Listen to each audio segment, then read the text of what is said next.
DD Tamil தொலைக்காட்சி நேயர்களே வணக்கம். இன்னைக்கு நாம ஒருங்கிணைந்த பண்ணையத்தை குறித்து பார்க்க வந்திருக்கோம்.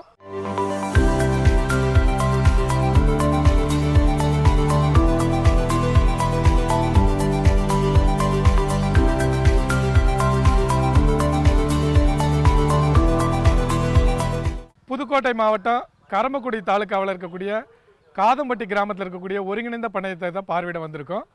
இந்த ஒருங்கிணைந்த பண்ணையத்தில் இன்னைக்கு உழவர் பெருமக்களும் அறிஞர்களும் கலந்துக்கிருக்காங்க.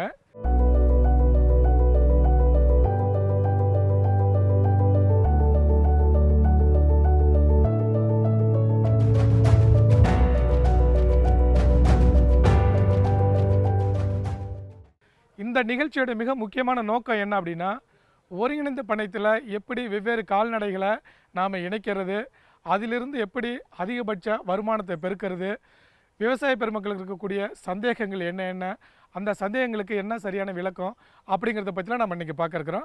வாங்க நேயர்களே, நம்மளோட பண்ணையை பார்ப்போம்.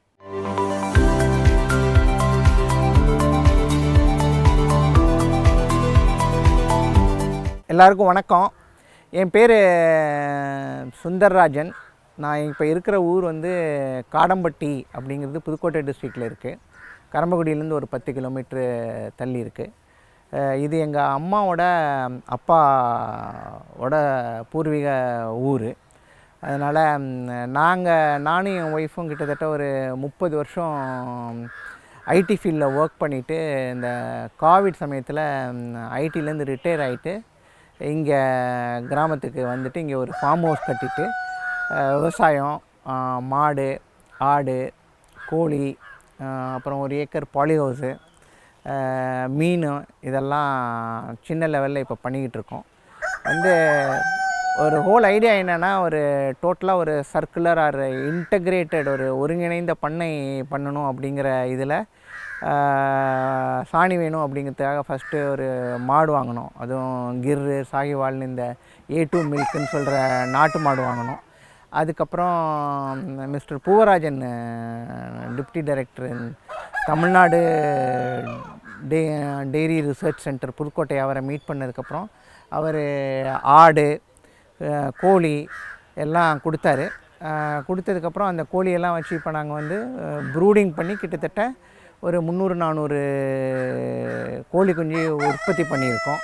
அதே மாதிரி ஆடும் ஒரு 3 சைக்கிள் செம்மறி ஆடு வாங்கி 50-100ன்னு வாங்கி, அதுக்கப்புறம் 3 மாதத்தில், 6 மாதத்தில், 1 வருஷத்தில் செம்மறி ஆடும் விற்றுருக்கோம். மாடை இப்போதைக்கு ஒரு 10 மாடு இருக்குது. அதில் ஒரு 2 மாடு தான் கறக்கிறதுனால பாலை நாங்களே யூஸ் பண்ணிக்கிறோம். அதர் தன் தட் இன்னும் என்ன பிளான் அப்படின்னா, இப்போ ஒரு கோபர் கேஸ் பிளான்ட் போட்டிருக்கோம். ஏன்னா அந்த மாட்டு சாணத்துலேருந்து வர மீத்தேன்லாம் கொஞ்சம் ரெடியூஸ் பண்ணலாம் அப்படிங்கிற இதில் கோபர் கேஸ் போட்டு அந்த கேஸை யூஸ் பண்ணலாம் அப்படின்ட்டு. இன்னும் அதே மாதிரி மாட்டுக்கு தீவனத்துக்காக நாங்களே பசும்புல் தீவனமும் ஒரு 2 ஏக்கரில் போட்டிருக்கோம். அதை தவிர பசுக்கு அடர் தீவனம், வைக்கல் எல்லாமே நம்ம வயல்லேருந்தே வருது. ஸோ அந்த ஒருங்கிணைந்த பண்ணையிலேருந்து எல்லாமே பசுக்கிட்டேருந்து வர சாணியை யூஸ் பண்ணி கோபர் கேஸ் கேஸாக யூஸ் பண்ணி, அதுக்கப்புறம் அதுலேருந்து வரதை உரமாக போட்டு அந்த ஃபோடரையே திருப்பியும் கோழிக்கும், ஆட்டுக்கும், மாட்டுக்கும் கொடுத்து ஒரு சர்க்குலர் எக்கனாமின்னு சொல்கிற மாதிரி ஃபுல்லாக ஒரு ஒருங்கிணைந்த பண்ணையாக பண்ணிக்கிட்டு இருக்கோம். இதை நெக்ஸ்ட் லெவலில் என்னென்னா, ஆடையும் கோழியும் கொஞ்சம் விரிவாக்கலாம். இப்போதைக்கு ஒரு 50 ஆடு 100 ஆடுன்னு தான் பண்ணிக்கிட்டு இருக்கோம். இப்போ ஒரு 500 ஆடு பண்ணலாம் அப்படிங்கிற ஒரு ப்ராஜெக்டில் இன்வால்வ் ஆகியிருக்கோம். அது இன்னொரு 6 மாதத்தில் அந்த ப்ராஜெக்டை ஷெட்டெல்லாம் போட்டு ஒரு 500 ஆடு செம்மறி ஆடு ப்ரீட் பண்ணுற மாதிரி ஒரு யோசனை இருக்கிறது. அதனால் இப்போதைக்கு கோழி வகையில் பார்த்திங்கன்னா கடாக்நாத்து, அப்புறம் இந்த புதுக்கோட்டையில் டிப்டி டைரக்டர் பூவராஜன் கொடுத்த கிராமப்பிரியா, அப்புறம் இந்த NBC4ன்னு ஒரு போந்தா நாட்டு கோழியிலேயே போந்தா கோழி, அப்புறம் இந்த சிறுவிடை, பெருவிடை, இந்த மாதிரியான கோழிகள்லாம் வச்சுருக்கோம். ஆட்டில் மெயினாக செம்மறி ஆடு சும்மா ஒரு மேலும் போயரு 2-3 போயரு, அப்புறம் தலைச்சேரி, கொடியாடெல்லாம் சும்மா ஒரு ஆசைக்காக வச்சுருக்கோம். மாடு இப்போதைக்கு ஒரு 7 மாடாக இருக்குது, 3 கன்றுக்குட்டி இருக்குது. அதை வந்து இன்னும் கொஞ்சம் ஒரு 25 மாடு 50 மாடு ஆக்கிறதுக்கும் யோசனை இருக்குது. இதெல்லாம் கொஞ்சம் கொஞ்சமாக பண்ணிக்கிட்டு இருக்கோம். இந்த 1 ஏக்கர் பாலி ஹவுஸில் வெள்ளரி, அப்புறம் அந்த குடமிளகா, கேப்சிகம் இதெல்லாம் போட்டுக்கிட்டு இருக்கோம். அதிலிருந்து வர மழை தண்ணியை வந்து 2 குளத்தில் சேமித்து அங்கே மீனும் போட்டு மீனும் வளர்த்துக்கிட்டு இருக்கோம். ஸோ இதுதான் ஒரு சின்ன சம்மரியாக ஒரு சுருக்கமாக என்ன பண்ணுறோம் அப்படிங்கிறது சொல்கிறது. அன்பார்ந்த டிடி தொலைக்காட்சி நேயர்களே, உங்கள் அனைவருக்கும் வணக்கம். இன்றைய நிகழ்ச்சி என்ன அப்படின்னு பார்த்தீங்கன்னா, புதுக்கோட்டை மாவட்டம் கரம்பக்குடி தாலுக்கா காடம்பட்டி என்னும் கிராமத்தில் இருக்கக்கூடிய ஒருங்கிணைந்த பண்ணையத்தை பற்றி தான் நம்ம பார்க்க போகிறோம். இந்த நிகழ்ச்சியோட நோக்கம் என்ன அப்படின்னா வந்து, இந்த ஒருங்கிணைந்த பண்ணையத்தை பார்த்து நீங்களும் இந்த நேயர்களாக நீங்களும் வந்து இந்தமாரி ஒரு பண்ணையை வந்து உங்கள் ஊரிலோ உங்களுடைய தோட்டத்திலோ ஆரம்பிக்கணும் அப்படிங்கிறது தான். இந்த ஒருங்கிணைந்த பண்ணையத்தில் வந்து என்ன மாதிரியான கால்நடைகள்லாம் வச்சுருக்காங்க அப்படின்னு பார்த்தீங்கன்னா, ஒரு சின்ன லெவலில் கறவை மாடு வச்சுருக்காங்க. அதுக்கப்புறம் வந்து பறன் மேலே ஆடு வளர்க்குறாங்க. அந்த பறனுக்கு கீழே வந்து அவங்க வந்து நாட்டுக்கோழி வளர்க்குறாங்க. இதிலேருந்து வரக்கூடிய கழிவுகள் எல்லாத்தையும் வந்து மறுசுழற்சி மூலம் பண்ணி கோபார் கேஸ் தயாரிக்கிற வேலையிலையும் இறங்கியிருக்காங்க. இது இல்லாமல் வந்து பசுந்தீவன உற்பத்தியில் ஈடுபட்டு இருக்காங்க. கூடுதலாக வந்து அவங்க வந்து காய்கறி தோட்டத்துக்கு தேவையான அந்த நர்சரின்னு சொல்லக்கூடிய அந்த நாற்றுங்கால் பண்ணையை வந்து ஏற்படுத்தி வச்சுருக்காங்க. இப்படி பல்வேறு வகைகளில் கால்நடைகளோட பல்வேறு அங்கங்களை வந்து ஒன்றா சேர்த்து இந்த சூழலுக்கு ஏற்றதாகவும் அதே சமயத்தில் வருமானத்துக்கும் வரமாடியும் பண்ணியிருக்காங்க. இந்த நிகழ்ச்சியில் வந்து விவசாயிகள் இருக்கக்கூடிய சந்தேகத்தை தீர்க்கிறது. அந்த சந்தேகத்தை தீர்க்கும் விதமாக பங்கேற்கிறதுக்காக 4 அறிஞர் பெருமக்கள் வந்திருக்காங்க. அவர்களை உங்களுக்கு வந்து நேர்களை உங்களுக்கு அறிமுகப்படுத்துறதுல பெருமகிழ்ச்சி அடைகிறேன். முதல்ல மூத்த பேராசிரியர் டாக்டர் பூவராஜன் அவர்கள் மண்டல ஆராய்ச்சி மையம் புதுக்கோட்டையிலேருந்து வருகை புரிந்திருக்காங்க. ஐயா அவர்களை வந்து மிக தேர்ந்த அனுபவம், கள அனுபவமும் இருக்குது, கல்லூரி அனுபவமும் இருக்குது, விரிவாக்க கல்வித்துறையிலும் ரொம்ப அனுபவம் பெற்றிருக்காங்க. அவங்க முதல்ல அவங்களுக்கு வந்து அவருடைய அறிமுகம் சொல்லுவாங்க. அதனை தொடர்ந்து வந்து ஒரத்தநாட்டில் இருக்கக்கூடிய கால்நடை மருத்துவக் கல்லூரி மற்றும் ஆராய்ச்சி நிலையத்திலிருந்து உதவி பேராசிரியர் PQ ராம்குமார் அவர்கள் வந்திருக்காங்க. இவரும் மிக தேர்ந்த ஒரு சிகிச்சையில் நிபுணர்.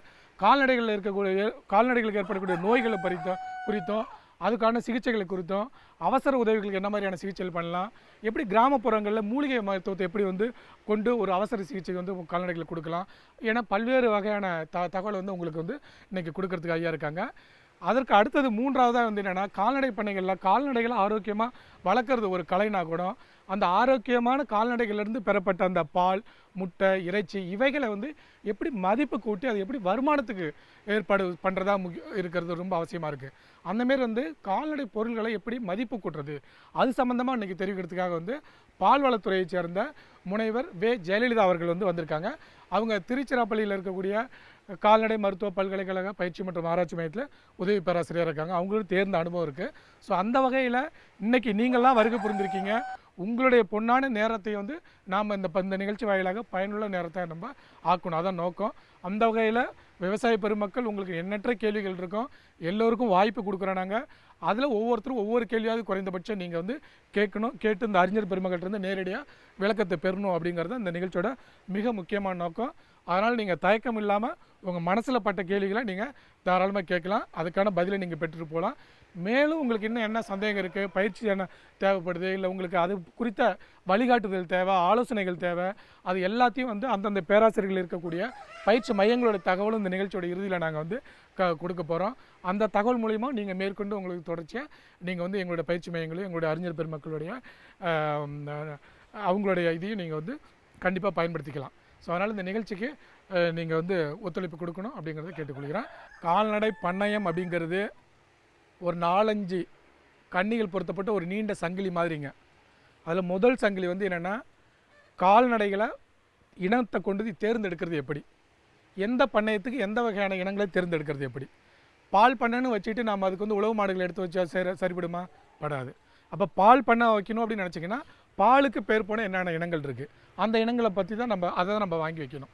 ரெண்டாவது ஒருங்கிணைந்த பண்ணையமாக வைக்கணும்னு நினைக்கிறீங்க, இயற்கைக்கு ஏற்றதாக வைக்கணும்னு நினைக்கிறீங்க, இல்லை நம்ம வந்து நம்மளுடைய ஊர் மாடுகளை பாதுகாக்கணும்னு நினைக்கிறீங்க அப்படின்னா, அப்போ வந்து நம்ம பாலுக்கு பேர் போன அந்த வட இந்திய மாநிலங்களோட மாடுகளை நம்ம வச்சு பண்ண ஆரம்பிக்கிறது சரியில்லை. அப்போ நம்ம ஒரு உள்ளூர் மாடுகளை வச்சு தான் நம்ம வந்து அந்த பண்ணையத்தை ஏற்படுத்தணும். ஏன்னா இங்கே வந்து பால் உற்பத்தி வந்து பிரதானமான நோக்கம் இல்லை, மாறாக நம்மளுடைய மாட்டு இனங்களை பாதுகாக்கிறதும் அதிலிருந்து வர அந்த எருவை எப்படி நிலத்துக்கு போடுறது இப்படி. ஸோ அந்த வகையில் பார்த்திங்கன்னா கால்நடை உற்பத்தியில் மிக முக்கியமான ஒரு அங்கம் என்ன அப்படின்னா அந்த இனங்கள், கால்நடை மரபு வளம் அப்படின்னு சொல்லக்கூடிய அந்த எந்த மாதிரியான இனங்களை தேர்ந்தெடுக்கிறது. அது ரெண்டாவது, அந்த இனங்கள் எங்கே கிடைக்குது, அரசாங்க பணியில் கிடைக்குதா, சந்தையில் கிடைக்குதா. ஒரு பொருளை வந்து இன்றைக்கி வந்து நம்ம வந்து ஒரு பேனாவோ நோட்டோ இல்லை வேறு ஒரு இயந்திரமோ நம்ம வந்து ஒரு கடையில் போய் வாங்கிட்டு வந்துடலாம். ஆனால் நிறைய பேர் பண்ணைகளுக்கு எங்கள்கிட்ட வரவங்க என்ன கேட்குறாங்க, சார் எனக்கு மாடு வேணும், எங்கே கிடைக்கும் அப்படின்னு கேட்பாங்க. மாடு எங்கே கிடைக்கும், யாரோ இன்னொரு பண்ணையிலேருந்து தான் நம்ம மாடு வாங்க முடியும். அப்போ இது வந்து நம்ம என்ன தான் உங்கள்கிட்ட பணம் இருந்தாலும் அந்த இனங்கள் வந்து அவ்வளோ சீக்கிரமே கிடைக்காது. அப்போ இந்த இனங்களை நம்ம வளர்த்து யாரோ ஒருத்தவங்க இந்த இனத்தை வளர்க்கணும், அப்போ தான் அவங்கள்ட்ட நம்ம அந்த இனத்தை வாங்கி வளர்க்க முடியும். அதனால தான் நான் வரக்கூடிய பண்ணையாளர்கிட்ட சொல்லுவேன், நீங்கள் வர்த்தக முறை பண்ணை வச்சுருந்தாலும் கூட நீங்கள் என்ன பண்ணணும் அப்படின்னா வந்து நாட்டு பண்ணை, நாட்டு மாடு, அந்த உள்ளூர் மாடுகள், உள்ளூர் கால்நடை செல்வங்களை ஒரு அங்கமாக வச்சுக்கணும். இது ஒரு அங்கமாக வச்சுக்கிட்டோம்னா இது நாம் செய்யக்கூடிய தொழிலுக்கான ஒரு அறமாக இருக்கும். வர்த்தகத்துக்காகவும் பணத்துக்காகவும் நம்ம மாதாந்திர பிழைப்புக்காகவும் நமக்கு வந்து நம்ம வர்த்தக ரீதியான சில இடங்கள் இருக்குது. ஸோ அதனால் இந்த ஒருங்கிணைந்த பண்ணையத்தை திட்டமிடும் போது என்ன பண்ணணும்னா அதை பற்றின தெளிவு இருக்கணும். நாட்டு மாடா இல்லை கலப்பின மாடா இல்லை சுத்தமான பால் உற்பத்திக்கு பேர் போன அயலின மாடுகளா, இப்படி நாம் இதை பற்றின புரிதல் இருக்கணும். ஸோ அது சம்மந்தமாக புரிதல் கொடுக்கறதுக்கு தான் இன்றைக்கி வந்து நான் வந்திருக்கேன். நான் வந்து முனைவர் கி ஜெகதீசன், தஞ்சாவூரில் இருக்கக்கூடிய கால்நடை மருத்துவ பல்கலைக்கழக பயிற்சி மற்றும் ஆராய்ச்சி மையத்தில் உதவி பேராசிரியர் மற்றும் தலைவராக இருக்கேன். உங்களுக்கு இந்த நிகழ்ச்சியில் வந்து கால்நடை இனங்களை எந்த இனங்களை வாங்குறது அப்படின்னு உங்களுக்கு எந்த சந்தேகம் இருந்தாலும் அதுக்கான விடை தரத்துக்கு நான் தயாராக இருக்கேன். ஒன்று. ரெண்டாவது வந்து என்னென்னா, கால்நடை இனங்களை வாங்குறது முக்கியம் இல்லை, நிறைய பேர் நல்ல செலவு பண்ணி வாங்குறாங்க மாடுகளை, ஆனால் சரியாக பராமரிப்பு இல்லை. பராமரிப்புங்கிறது பெரிய கொட்டைக்கு வைக்கிறதோ இல்லை பறன் மேலே வளர்க்குறதோ இல்லை அழகான ஒரு பண்ணை உருவாக்குறதோ அது இல்லைங்க. ஒரு கால்நடைய லாபமே அது எவ்வளோக்கு சீக்கிரமாக குட்டி போடுது, எவ்வளோ சீக்கிரமாக வளர்ச்சி அடையுது, எவ்வளோ சீக்கிரமாக பருவத்துக்கு வர்றது. இதுதான் இந்த 3 நோக்கத்தை வந்து சரியாக பண்ணிட்டீங்கன்னா ஆட்டோமேட்டிக்காக பட்டி பெருகும், பண்ணை பெருகும், அதுலேருந்து லாபம் வரும். ஆனால் நம்ம பண்ணுறது என்னென்னா, நல்லா அழகான ஒரு கொட்டையை போட்டுடுறோம், நல்லா அழகான கம்பி வலி போட்டுடுறோம், எல்லாமே பண்ணுறோம். ஆனால் முறையாக தீவனம் கொடுக்கறதில்ல.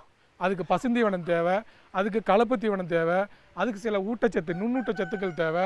அது எந்த அளவில் கொடுக்குறோம், சில டைம் அதுக்கு வந்து நம்ம வந்து வளர்ச்சி ஊக்கிகள் கூட நம்ம வந்து கொடுக்க வேண்டியதாக இருக்குது. ஏன்னா சில கோழிகள் குஞ்சில் குறிப்பாக பார்த்திங்கன்னா ரொம்ப நோஞ்சாங்கோழி குஞ்சாக இருக்கும். அப்போ அதனுடைய இறப்பை தடுக்கணும், அதுக்கு சில கல்லீரல் டானிக்குன்னு சொல்லிவிட கல்லீரல் மருந்து சில டைம் நம்ம கொடுக்கறது இருக்குது. சில நுண்ணூட்டச்சத்துக்கள் சேர்க்க வேண்டியது இருக்குது. கோடைக்காலம் வந்துருச்சு, தண்ணியில் சில நுண்ணூட்டச்சத்துக்கள் சேர்க்க வேண்டியது இருக்குது. ஆக இப்படி எல்லாமே வந்து இந்த ஊட்டச்சத்துக்கள் வெறும் பசுந்தீவனம் கொடுக்குறது, புல் கொடுக்குறது மட்டும் இல்லைங்க. அது எவ்வளோ கொடுக்குறோம், எப்படி கொடுக்குறோம், எத்தனை முறை கொடுக்குறோம், எந்த மாதிரி கொடுக்குறோம், இது எல்லாமே இருக்குதுங்க. ஸோ அதை பற்றிலாம் உங்களுக்கு சந்தேகம், தீவனம் சம்பந்தமாக பசுந்தீவன உற்பத்தி, கலப்பு தீவனம் தயாரித்தல், நுண்ணூட்டச்சத்தில் கொடுக்கறது, தாதுப்பு கட்டியோ இல்லை தாதுப்பு கலவை, இது சம்மந்தமான உங்களுக்கு சந்தேகம் இருக்கும். அதை பற்றியும் நான் வந்து இன்றைக்கி உங்களுக்கு விளக்கம் கொடுக்கறதுக்கு நான் வந்து அணியமாக இருக்கிறேன். ஸோ அந்த வகையில் கால்நடை இனங்கள் மற்றும் அதுக்கு தேவையான ஊட்டச்சத்துக்கள் குறித்து எந்த ஒரு சந்தேகமாக இருந்தாலும் அதை நான் இன்றைக்கி உங்களுக்கு பதில் சொல்ல போகிறேன்.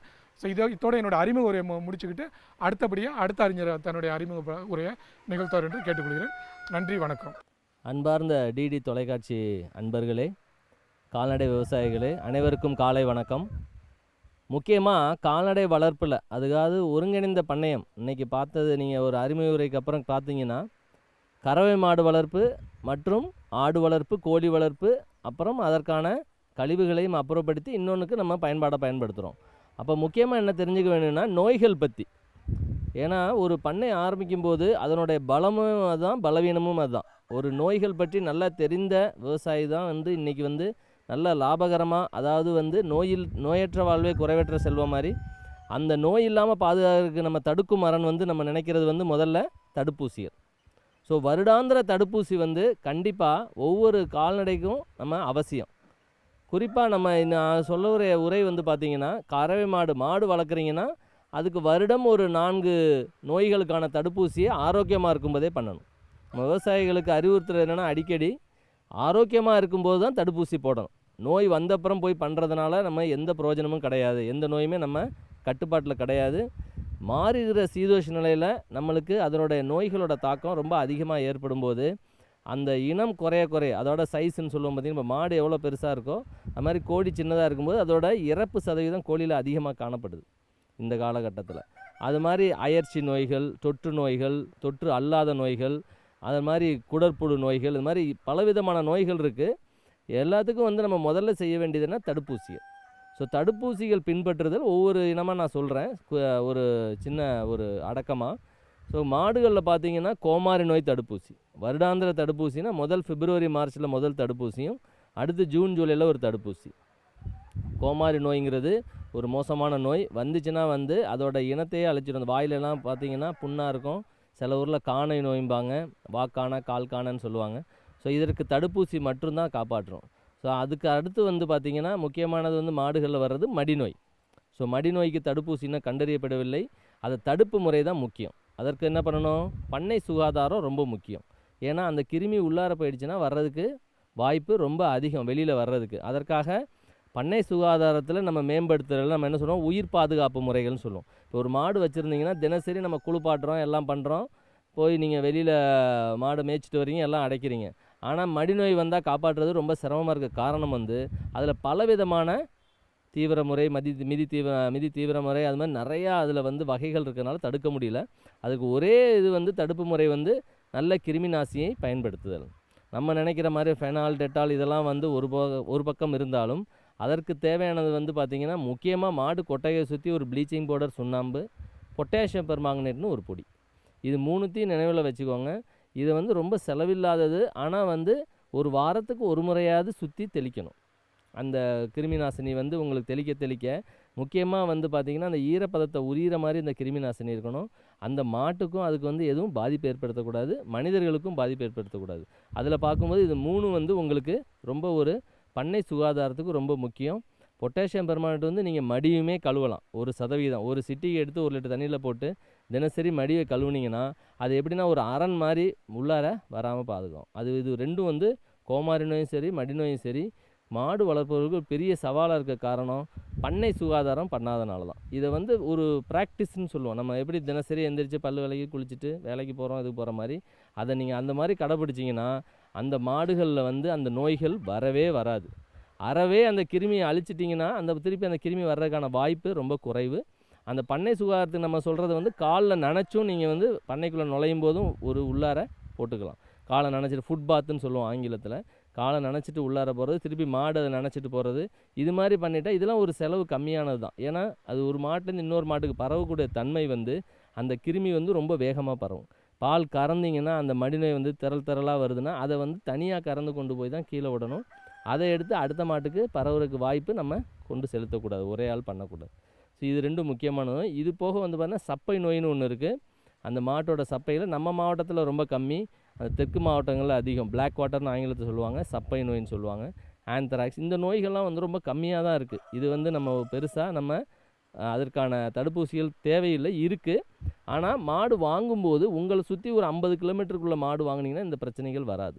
வெளியில் ரொம்ப தள்ளி போய் வாங்கும்போது அதோட நோய்கள் தெரியாமல் நம்ம வாங்கிட்டு வந்து நம்மளே அந்த நோயை பரப்புகிற மாதிரி பண்ணிடக்கூடாது. அதனால தான் வந்து மாடுகள் வாங்கும்போதும் அதை தனிமைப்படுத்தி வைக்க சொல்கிறோம். குவாரண்டைன் சொல்லி ஒரு 45 நாளாவது வெளியில் ஒரு செட்டில் வச்சுட்டு அதற்கு எதுவும் நோய் வருதான்னு பார்த்துட்டு அப்புறம் நீங்கள் ஏற்கனவே உள்ள மாடுகளில் சேர்த்திங்கன்னா இந்த பிரச்சனைகள் வராது. இது மாடுகளை பொறுத்தவரை. நம்ம ஆடுகளில் பார்த்திங்கன்னா நம்ம முக்கியமாக பண்ணக்கூடியது வந்து அந்த கோமாரி நோய் தடுப்பூசியோடு சேர்த்து அதற்கு பிபிஆர்னு வெள்ளாடுகளுக்கும் செம்மறி ஆடுகளுக்கு நீலநாக்கு நோய், இதை வந்து ஒரு ஜூன் ஜூலையில் ரெண்டுத்துக்கும் பண்ணிட்டீங்கன்னா உங்களுக்கு பிரச்சனைகள் வரும். ஏன்னா வந்து நீலநாக்கு நோய் வந்து பார்த்திங்கன்னா இந்த அக்டோபர் மாதத்துலேருந்து இந்த சின்ன சின்ன அந்த உண்ணிகள் மாதிரி இருக்குது பாருங்கள், அந்த பூச்சிகள்னால் வரக்கூடியது. அதனால் ஜூலை ஆகஸ்ட்டில் அதற்கு ஒரு தடுப்பூசியும், பிபிஆருங்கிறது ஆட்டுக்கொல்லி நோய், ஆடுகளுக்கான வெள்ளாடுகளுக்கான தடுப்பூசியும் போட்டிங்கன்னா ஆடுகளுக்கு இந்த நோய்கள் எதுவும் வராது. அதற்போக உயிர் பாதுகாப்பு முறைகள் இதே மாதிரி தான். நம்ம அந்த கிருமி நாசினி பயன்படுத்துறதுலாம் வெள்ளாடுகளுக்கும் அதே மாதிரி பண்ணிக்கலாம். கோழிகளுக்கு வந்து பார்த்திங்கன்னா முக்கியமான நோய் வந்து ராணிக்கட் நோய். ராணிக்கட் நோய்ங்கிறது வெள்ளை கழிச்சல்னு சொல்லுவோம். அந்த கோழி குஞ்சில் பார்த்திங்கன்னா அப்படியே குறாவிக்கிட்டு அது அப்படியே வந்து உங்களுக்கு கொஞ்ச நேரத்திலே வந்து இறந்து போயிடும். அந்த எச்சத்து மூலிமா பரவக்கூடியது ரொம்ப அதிகம். அதனால தான் நாட்டுக்கோழி வளர்க்குறத கீழே இந்த தென்னை மஞ்சியோ இல்லை கடலைத்தோலோ போடுறதுக்கு காரணமே வந்து பார்த்திங்கன்னா அந்த எச்சம் இன்னொன்றுக்கு பரவாமல் இருக்கிறது தான். நம்ம அது போடுறது ஒரு பெட்டிங் மெட்டீரியல், அதுக்கு புண்ணு வராமல் இருக்க பண்ணுறோம். இருந்தாலும் இந்த எச்சம் வந்து அடுத்ததுக்கு பரவக்கூடாதுங்கிறதுக்கு அந்த எச்சத்தை போட்டு தினசரி ஒரு 4-5 தடவை கிளறி விட்டிங்கன்னா அந்த எச்சம் வந்து பரவாது. அதுக்கு ராணிக்கட் நோய்க்கு போடக்கூடிய முதல் தடுப்பூசி வந்து பார்த்திங்கன்னா 6வது 7 நாளில் கண்ணில் போடுற சொட்டு மருந்து F1 ஒரு சொட்டு மருந்து, அதுவும் தடுப்பூசி தான். நம்ம எப்படி போலியோவுக்கு வாயில் கொடுக்குறீங்களோ அது மாதிரி அந்த சும்மா ரொம்ப விலை கம்மியானது. அதை பண்ணிவிட்டு நீங்கள் வந்து திருப்பி அதை 27வது நாள் ஒரு தடவை லசோட்டான்னு, 56வது நாள் ஒரு லசோட்டா, இந்த 3த்தையும் வந்து எல்லாமே வெள்ளை கழிச்சலுக்கு ஏற்றுது. இது போக மீதி தடுப்பூசிகள் பார்த்திங்கன்னா 12வது நாள் ஐபிடின்னு ஒரு நோய்க்கு கண்ணில் சொட்டு மருந்து தான். இது போக வந்து வருடத்திற்கு ஒரு 3 தடவை வந்து அந்த ராணிக்கட் நோய்க்கு எதிராக இந்த குருணை வடிவ மருந்து வந்து நம்ம பல்கலைக்கழகம் நம்ம மண்டல ஆராய்ச்சி மையத்துலேயும் கொடுக்குறோம். எல்லா ஆராய்ச்சி மையங்கள்லேயும் கொடுப்பாங்க, அந்தந்த ஊர் ஆராய்ச்சி மையங்களில், பயிற்சி மையங்கள்லேயும். அதை வந்து 3 மாதத்துக்கு ஒரு தடவை அந்த கோழிகளுக்கு தீவனத்தில் கொடுத்தீங்கன்னா அது எப்பவும் நோய் வராமல் தடுக்கும். நம்ம எப்படி பூஸ்டர் போட்டுக்கிற மாதிரி அந்த கோழிகளுக்கு ஒரு 2 மாதத்துக்கு அப்புறம் 45லேருந்து 55 நாளைக்குள்ள கோழிகளுக்கு 3 மாதத்துக்கு ஒரு தடவை கொடுத்துக்கிட்டே இருந்தீங்கன்னா உங்களுக்கு அந்த நோயோட தாக்கத்தை ரொம்ப குறைக்கும். ஏன்னா இது ரொம்ப ஒரு வீரியமான நோய். இது வந்து வெள்ளை கழிச்சல் வந்து பார்த்திங்கன்னா வந்து ஒரு கிராமத்தில் அத்தனை கோழிகளும் போனதும் நம்மளுக்கு கதைகள் இருக்குது. அதனால் வந்து கண்டிப்பாக வந்து அந்த கோழிகள் வந்தோன்னே வந்து அதை முதல்ல முறையாக அப்புறப்படுத்தணும். அதை தூக்கி வீசிடக்கூடாது, ஆளை புதைக்கணும். அந்த எச்சத்தை வந்து நம்ம மீதி கோழிகளுக்கு பரப்புச்சுன்னா கண்டிப்பாக அது மாதிரி வந்துடும். ஸோ அதனால் இந்த 3த்தையும் சேர்த்து நீங்கள் பண்ணும்போது நோய்களோட தாக்கம் நம்ம குறைக்கிறது தான் முக்கியம். ஒருங்கிணைந்த பண்ணையத்தில் முக்கியமாக நீங்கள் கற்றுக்க வேண்டியது என்னென்னா, இன்னொன்று அந்த ஒரு செட்டுக்கும் இன்னொரு செட்டுக்கும் குறைஞ்சபட்சம் வந்து ஒரு 20-30 அடியாவது நம்ம இடைவெளி இருக்கணும். பக்கத்தில் ரொம்ப வைக்காமல் அது மாதிரி வச்சிங்கன்னா உங்களுக்கு நோய்களோட தாக்கமோ பரவலோ ரொம்ப வெகுவாக குறைக்கலாம்.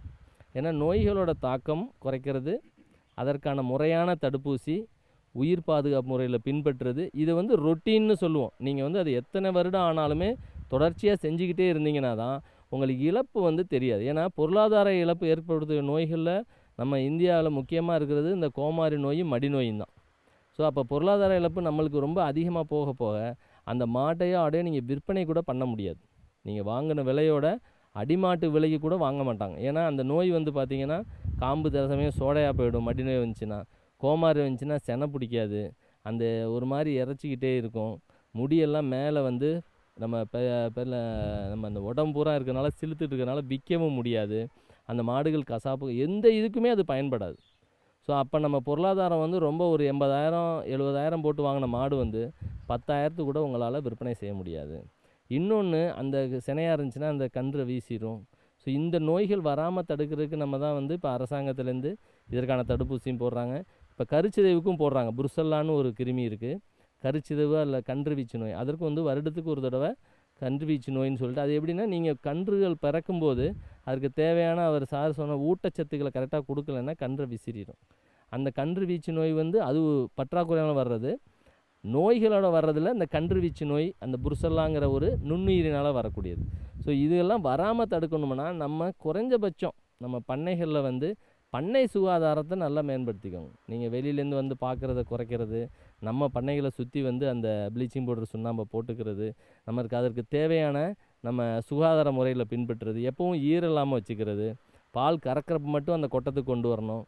இல்லைன்னா வேறு வெளியில் நீங்கள் போட்டுக்கலாம் ஒரு ஷெட்டில். ஏன்னா கறவை நேரத்தில் மட்டும்தான் அந்த காம்பு வந்து அரை மணி நேரம் துவாரம் திறந்துருக்கும்.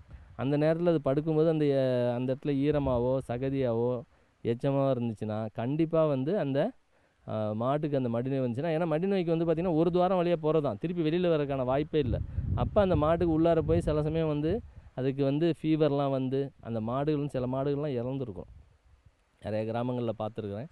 ஸோ இந்த மாதிரி அந்த நோய்களோட தாக்கத்தை கண்டுபிடிக்க முதல்ல முறையான தடுப்பூசி, நல்ல உயிர் பாதுகாப்பு முறைகள், பண்ணை சுகாதாரத்தை பண்ணிங்கன்னா இந்த தொற்று மற்றும் தொற்று அற்ற நோய்களை எளிதில் காப்பாற்றலாம். நன்றி, வணக்கம்.